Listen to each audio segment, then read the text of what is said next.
இந்து முன்னணியினுடைய கிளை சங்கமான இந்து ஆட்டோ தொழிலாளர் முன்னணி சங்கத்தின் சார்பில் இன்றைக்கு தமிழகம் முழுவதும் 12 அம்ச கோரிக்கைகளை வலியுறுத்தி இன்றைக்கு போராட்டம் நடத்தி கொண்டிருக்கிறோம். தமிழகத்தில் இருக்கக்கூடிய ஆட்டோ தொழிலாளர்களுடைய வாழ்வாதாரம் இன்றைக்கு கேள்விக்குறியாக இருக்கிறது. இன்றைக்கு தமிழகத்தில் இருக்கக்கூடிய மு.க.ஸ்டாலின் அவர்களுடைய திமுக அரசாங்கம் கடந்த ஆட்சியில் தேர்தலில் வரும்போது நாங்கள் ஆட்சிக்கு வந்தால் தமிழகத்திலே பெட்ரோல் டீசல் விலையை 5 ரூபாய் குறைப்போம் என்று வாக்குறுதி கொடுத்தார்கள். ஆனால் ஆட்சிக்கு வந்து 3 வருடங்களாகியும் ஒரு பைசா கூட இன்றைக்கு பெட்ரோல் டீசலினுடைய விலை குறைக்கப்படவில்லை. இது ஆட்டோ தொழிலாளர்கள் மத்தியில் மிகப்பெரிய ஏமாற்றத்தை ஏற்படுத்தியிருக்கிறது. ஆட்டோ தொழிலாளர்களுக்கு ஒவ்வொரு வருடமும் வண்டிக்கு எஃப்சி காட்டணும். எஃப்சி காட்டுறதுக்கு ஒவ்வொரு வருஷமும் அரசாங்கத்துக்கு மாத்திரம் 2000 ரூபா 1800 ரூபா கட்ட வேண்டியிருக்கு. நேரடியாக போய் நாம் எஃப்சி காட்ட போனோம்னா எந்த வட்டார போக்குவரத்து அலுவலகத்திலையும் அந்த பேப்பர் வாங்குறதில்ல. அது இல்லை இது இல்லைன்னு திருப்பி அனுப்புகிறாங்க. அவர்கள் லஞ்ச லாவணியம் தான் இன்றைக்கி அனைத்து வட்டார போக்குவரத்து அலுவலகத்திலும் செயல்பட்டு கொண்டிருக்கிறது. 1800 ரூபா 2000 ரூபா இன்றைக்கி கட்ட வேண்டி இருக்குது. இது போக ஆட்டோவை புதுப்பிக்கிறதுக்கு ஆயிரக்கணக்கான ரூபா ஆட்டோ தொழிலாளர்கள் செலவழிக்கிறாங்க. கிட்டத்தட்ட ஒரு எஃப்சி காட்டணும்னு சொன்னால் ஒரு ஆட்டோ தொழிலாளி ஒரு வருஷத்துக்கு ஒரு வண்டிக்கு 20,000 ரூபா செலவு பண்ண வேண்டியிருக்கு. பல்வேறு மாநிலங்களில் இங்கே பக்கத்தில் இருக்கக்கூடிய ஆந்திரா உட்பட பல்வேறு மாநிலங்களில் ஆட்டோ தொழிலாளர்கள் எஃப்சி காட்டுறதுக்காக 10,000 ரூபா ஆந்திர அரசு மானியம் கொடுக்குது. ஆனால் இந்த திமுகவினுடைய அரசாங்கம் ஆட்டோ தொழிலாளர்களை பற்றின எந்த அக்கறையும் இல்லாமல் ஒரு பைசா கொடுக்கறது இல்லை. ஆட்டோ தொழிலாளர்கள் இன்னைக்கு கஷ்டமான நிலைமையில் இருக்கிறாங்க.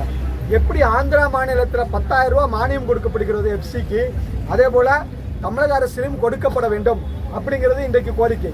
அது மாத்திரமில்ல, இன்னைக்கு பெரிய பெரிய நகரங்களில் ஓலா ஊபர் போன்ற பன்னாட்டு நிறுவனங்கள் வந்தாச்சு.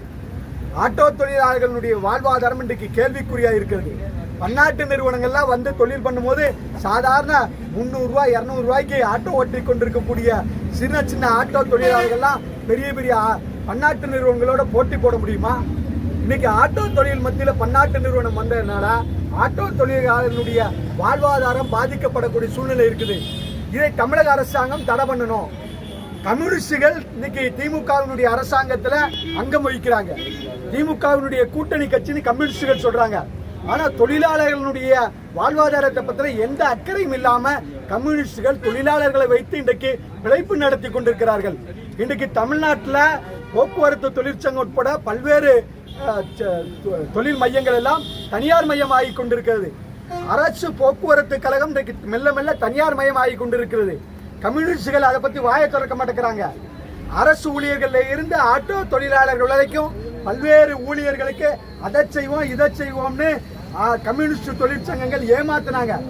இன்னைக்கு வரைக்கும் அரசாங்க ஊழியர்களுக்கும் இந்த அரசாங்கம் எதுவும் செய்யல, ஆட்டோ தொழிலாளர்களுக்கும் எதுவும் செய்யல.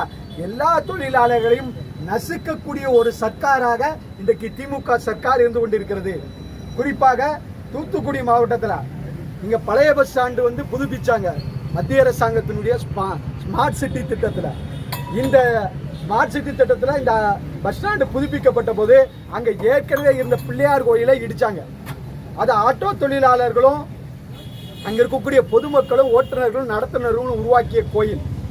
டெய்லி அவங்க பஸ் ஏறும்போது சவாரிக்கு போகும்போது தொழில் பண்ண போகும்போது அந்த விநாயகரை கும்பிட்டு தங்களுடைய பயணத்தை துவக்கினாங்க.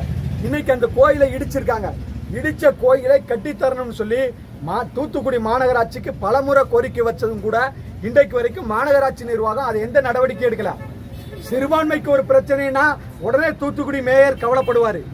தூத்துக்குடியில் இருக்கக்கூடிய திமுகவினுடைய அமைச்சர் அந்த அம்மையார் கவலைப்படுவாங்க. ஆனால் இன்றைக்கு பெரும்பான்மை இந்துக்களினுடைய கோயில் பஸ் ஸ்டாண்டில் இடிக்கப்பட்டிருக்குது. அதை பற்றி இந்த தூத்துக்குடி மாவட்டத்தினுடைய அமைச்சருக்கோ தூத்துக்குடி மாவட்டத்தினுடைய மேயருக்கோ தமிழக அரசாங்கத்துக்கோ எந்த கவலையும் இல்லை. அவங்க எந்த நடவடிக்கையும் இல்லைங்கிறது ரொம்ப வருத்தத்துக்குரியது. இது இப்படியே தொடர்ந்து இந்த பிள்ளையார் கோயில் கட்டப்படவில்லை என்று சொன்னால் அடுத்த தேர்தலிலே இந்த மேயரும் சரி இந்த தூத்துக்குடி மாவட்டத்தில் இருக்கக்கூடிய அமைச்சரும் சரி இந்துக்கள் மத்தியில் மிகப்பெரிய பின்னடைவை சந்திப்பார்கள் என்பதை நாங்கள் வலியுறுத்தியிருக்கிறோம்.